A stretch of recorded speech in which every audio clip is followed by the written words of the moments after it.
Saudaraku, ketika kita sudah minta, maka Tuhan akan memberikan suatu proses untuk menerima Roh Kudus itu kepada kita. Caranya bagaimana?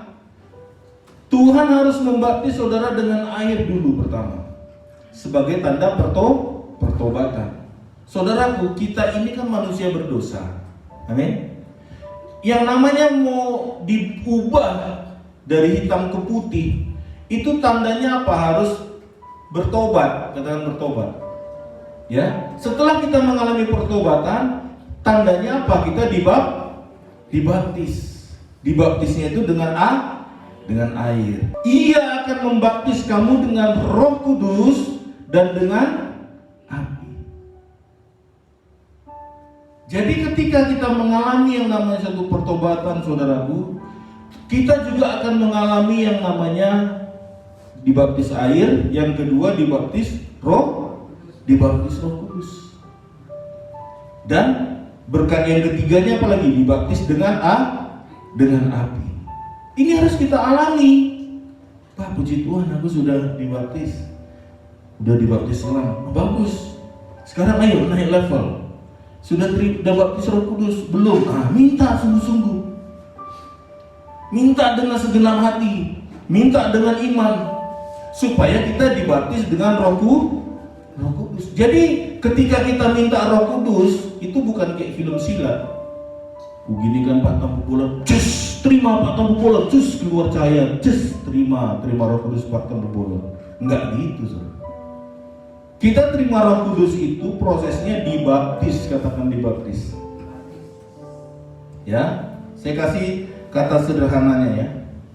Dibaptis itu Alkitab bilang itu dicelupkan, dibenamkan, kemudian dipenuhi. Jadi arti baptisan Roh Kudus itu apa? Manusia dipenuhi oleh Roh Allah, mulai dari manusia daging, masuk ke manusia jiwa, sampai ke manusia roh.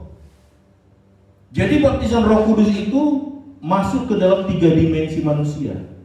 Dan terakhir itu di manusia roh. Itulah baptisan Roh Kudus.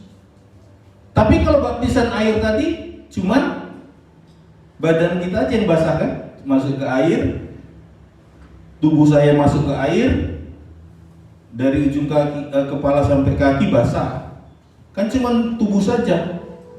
Tetapi kalau baptisan Roh Kudus lebih tinggi lagi, saudara.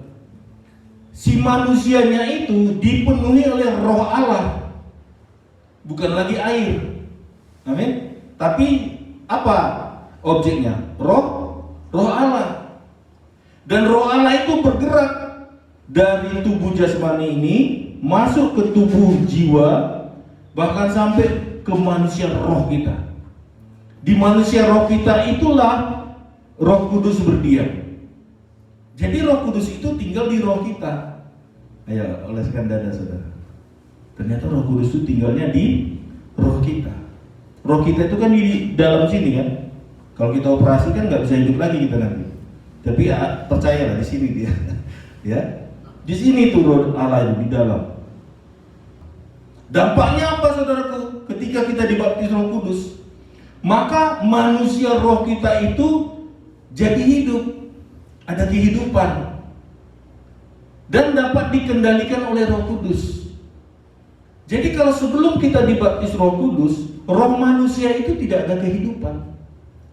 Yang ada hanya kematian. Contoh, dulu saya waktu kalau ibadah, yang tahunya saya kalau ibadah itu diem, kalau mau nyanyi halus, kalau bisa nggak boleh berteriak.